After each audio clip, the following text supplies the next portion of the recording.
Hello बच्चों, आइए प्रश्न को देखते हैं। अंकों 1, 2, 3, 4, 5 से बनी सभी 5 अंकों वाली संख्याओं का योग जिसमें किसी भी अंक की पुनरावृत्ति न हो निम्न है। और यहाँ पे 4 विकल्प दे रखे हैं। चारों विकल्पों में जो सही विकल्प होने वाला है उसका चयन करना है।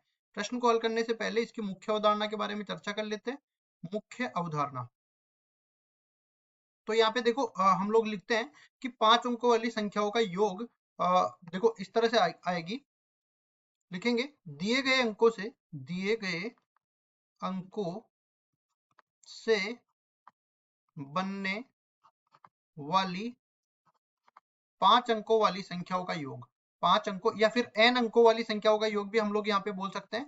n अंकों वाली संख्याओं का योग, n अंकों वाली संख्याओं संख्याओं का योग। तो देखो इसको इस तरह समझो, इसका एक सूत्र होता है। मैं सीधा सूत्र पहले लिखता हूं, उसके बाद समझाता हूं। सबसे पहले ये बन जाता है अल्फा, यहाँ पे आ जाता है अल्फा गुणा में यहाँ पे आ जाता है अंकों का योग। जितने भी अंक दे रखे हैं उन सबका योग आएगा, अंकों का योग। और फिर जिसके बाद में जैसे मेरे को n अंकों की संख्या यहाँ पे बनानी है तो इसके गुणा में क्या जाएंगे, एक एक एक एक, ये अपने पास चलता जाएगा और n बार ये अपने पास आएगा और ये तीनों आपस में गुणा हो जाएंगे। अब देखो ये तो अंकों का योग और एक एक एक n बार आएगा, ये तो मेरे को समझ में आ रहा है। लेकिन अल्फा मेरे को समझ में नहीं आ रहा, तो अल्फा बता देता हूँ। यहाँ पे क्या होता है, अल्फा बराबर होता है किसी स्थान पर किसी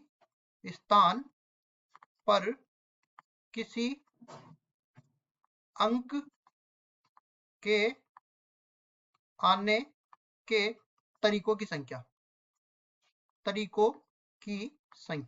अब देखो ये कैसे आएगा मैं बताऊंगा। यहाँ पे देखो, सबसे पहले तो यहाँ से 1, 2, 3, 4, 5 अंक ले लेता हूँ। 1, 2, 3, 4, 5, ये अपने पास 5 अंक आ गए और हमें 5 अंकों की संख्या बनानी है। ठीक है, तो लिखते हैं 5 अंकों की संख्या।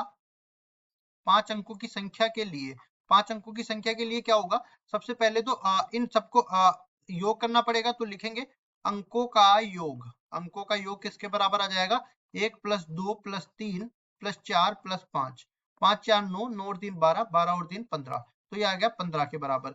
उसके बाद देखो हमें यहाँ पे कितने बार अंक लेने हैं, ये एक एक एक 5 बार अंक लेने हैं, तो इसको तो बाद में ले लेंगे। अब अल्फा का मान निकाल लेते हैं। अल्फा के लिए क्या करेंगे, देखो जैसे मैंने यहाँ पे 1 रख दिया, तो 1 के लिए कितने स्थान है यहाँ पे, 1 के लिए अपने पास यहाँ पे देखो एक मैंने 1 अंक यहाँ पे रख दिया।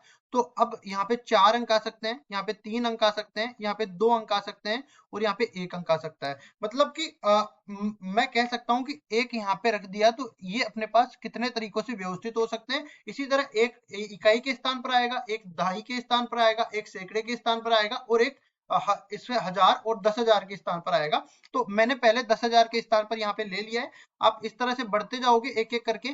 तो यहाँ पे मैंने क्या किया है, ये इकाई, दहाई, सैकड़ा, 1000, 10,000 लगाने के लिए मैंने यहाँ पे एक एक एक इससे 5 बार गुणा कर दिया है। तो सारा मान मेरे पास आ गया। मतलब अल्फा का मान कितना हो गया, 4 गुणा में 3 गुणा में 2 गुणा में 1, तो ये आ गया 24 के बराबर। अब देखिए अंकों का योग हम लोग लिखेंगे, तो लिखेंगे 5 अंकों की संख्याओं का योग। 5 अंकों की संख्याओं 5 अंकों की संख्याओं का योग किसके बराबर आएगा।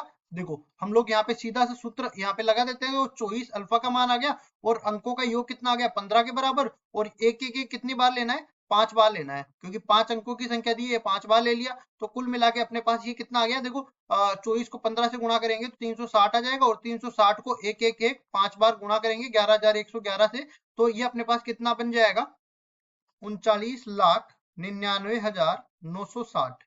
ये अपने पास बन जाएगा। इतना योग अपने पास बन जाएगा। एक ये 5 संख्याएं दे रखी थी, इनसे 5 अंकों की संख्या बनाएंगे और उन सबका योग करेंगे तो ये योग आ जाएगा। और यही हमारा उत्तर है। आशा करता हूँ ये सवाल आपको समझ में आया होगा। धन्यवाद।